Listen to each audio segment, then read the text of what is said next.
আসসালামু আলাইকুম, কেমন আছেন ভিউয়ার্স? আজ আমি একটি খুবই মজার রেসিপি নিয়ে হাজির হয়েছি। এই রেসিপিটির নাম হলো থাই স্যুপ।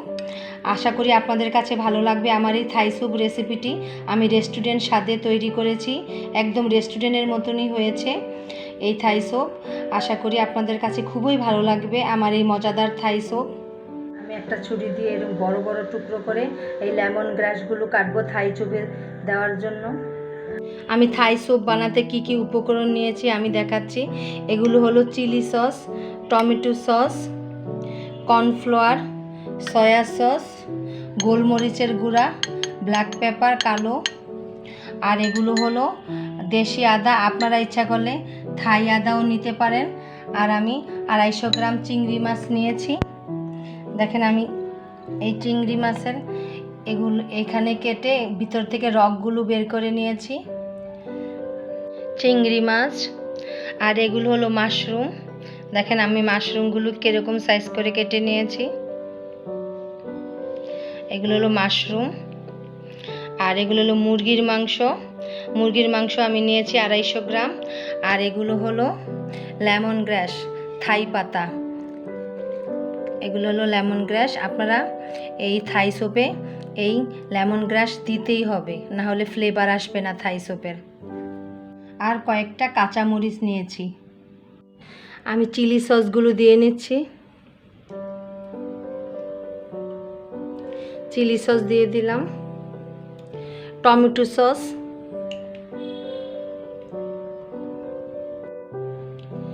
মুরগির মাংসগুলো আমি দিয়ে নিলাম, চিংড়ি মাছ, মাশরুম, কর্নফ্লাওয়ার, আদা,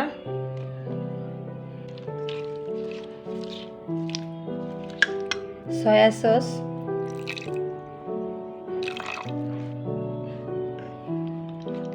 লবণটা আপনারা পরিমাণ মতো দিবেন, যেহেতু থাই স্যুপে অনেক রকমের সস দিয়েছি, কারণ সসে লবণ থাকে, তাই আপনারা স্বাদ মতো লবণ দিয়ে নেবেন। আমি এই আধা চামচ লবণ দিলাম। এগুলো এখন আমি চুলায় বসাবো। বাকি উপকরণগুলো আমি পরে অ্যাড করব, আমি দেখাবো। এখন আমি গ্যাসের চুলা ধরিয়ে দিলাম। এই চুলার আঁচটা মাঝারি রাখবেন। আমি 5-6 কাপের মতো পানি দিয়ে দিলাম।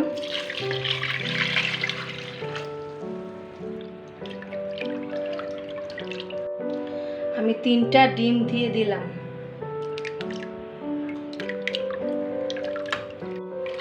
ভালো করে নাড়বেন। আর 1 মগ পানি দিয়ে দিলাম। আমি 1 চামচ শুকনা লাল মরিচের গুঁড়া দিয়ে দিলাম।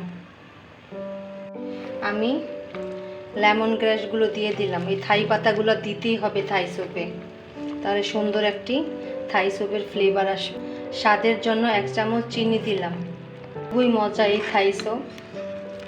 আপনারা আমার রেসিপিটি ফলো করে বাসায় খাবেন। কয়েকটা কাঁচামরিচ দিয়ে দিলাম। কাঁচামরিচগুলো সামান্য একটু ফেলে নিয়েছি ফ্লেভারটা বের হওয়ার জন্য। লবণের স্বাদটা আমি একটু দেখে নিচ্ছি। আর একটু লবণ লাগবে, আমি সামান্য আর একটু লবণ দিয়ে দিলাম। খুবই সুন্দর লাগছে দেখতে, খুবই লোভনীয় লাগছে এই থাই স্যুপ। কিছু 2 মিনিটের মতো আমি চুলায় রাখবো, তারপরে আপনাদের পরিবেশন করে দেখাবো। লেবুর রস দিয়ে দিলাম এই আধা কাপ। সবার লাস্টে লেবুর রস আর গোলমরিচের গুঁড়াটা অ্যাড করবেন। ব্ল্যাক পেপার দিয়ে দিচ্ছি, গোলমরিচের গুঁড়া কালো, এই আধা চা চামচ ব্ল্যাক পেপার দিয়েছি। আমি আর একটু ব্ল্যাক পেপার দিলাম, আধা চা চামচ। আমার থাই স্যুপ কুক হয়ে গেছে, দেখতে খুব সুন্দর লাগছে কালারটা। দেখেন অলমোস্ট ডান। এখন আমি একটি মিক্সিং বাটিতে পরিবেশন করে দেখাবো। আমি একটি মিক্সিং বাটিতে বেড়ে দেখাচ্ছি। খুবই মজাদার এই থাই স্যুপ। আপনারা বাসায় তৈরি করে খাবেন আমার রেসিপিটা ফলো করে। আমি একটি মিক্সিং বাটিতে পরিবেশন করেছি আমার এই মজাদার থাই স্যুপ। দেখেন দেখতে খুব সুন্দর লাগছে, খেতেও খুব মজা হবে। যদি আমার এই রেসিপিটা আপনাদের ভালো লাগে এই থাই স্যুপের, আমাকে লাইক, কমেন্ট, শেয়ার এবং পাশে থাকা বেল আইকনটি টিপ দিবেন। আজ আসি, খোদা হাফেজ।